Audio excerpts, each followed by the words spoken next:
காங்கிரஸ் கட்சியின் கருத்து கேட்பு கூட்டத்தில் கட்சியினரிடையே ஏற்பட்ட வாக்குவாதத்தில் மோதல் ஏற்பட்டதால் புதுவையில் பெரும் பரபரப்பு ஏற்பட்டது. நடந்து முடிந்த சட்டமன்ற தேர்தலில் தமிழகத்திலும் புதுவையிலும் காங்கிரஸ் கட்சி பெரும் தோல்வியை சந்தித்தது. இதுகுறித்து புதுவை காங்கிரஸ் கட்சி நிர்வாகிகளுடன் கருத்து கேட்பு கூட்டம் நடைபெற்றது. அகில இந்திய காங்கிரஸ் செயலாளரும் புதுவை காங்கிரஸ் பொறுப்பாளருமான KP கிருஷ்ணமூர்த்தி தலைமையில் நடைபெற்ற இக்கூட்டத்தில் மாநில தலைவர் AV சுப்பிரமணியன் முன்னிலை வகித்தார். கூட்டத்திற்கு முன்னால் காங்கிரஸ் அமைச்சர்கள் தாமதமாக வந்தனர். இதனால் ஏற்பட்ட வாக்குவாதத்தில் கட்சியினரிடையே மோதல் ஏற்பட்டு தண்ணீர் பாட்டில்களும் நாற்காலிகளும் வீசி எறியப்பட்டன. அதனால் அங்கு பெரும் பரபரப்பு ஏற்பட்டது.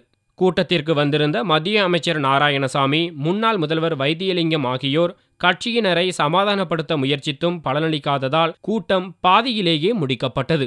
இதுகுறித்து பேசிய அக்கட்சியின் மூத்த ஆலோசனை குழு உறுப்பினர் பன்னீர்செல்வம், திமுகவுடனான உறவால்தான் காங்கிரஸ் தோல்வியை சந்தித்தது என்று வருத்தம் தெரிவித்தார்.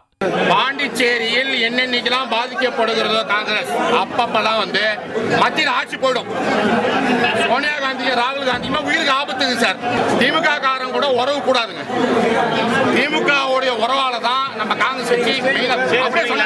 இந்நிலையில் ஒழுக்க மீறல் நடவடிக்கை காரணமாக மூத்த ஆலோசனை குழு உறுப்பினர் பன்னீர்செல்வத்தை கட்சியிலிருந்து இடைநீக்கம் செய்துள்ளதாக மாநில தலைவர் AV சுப்பிரமணியன் அறிவித்துள்ளார்.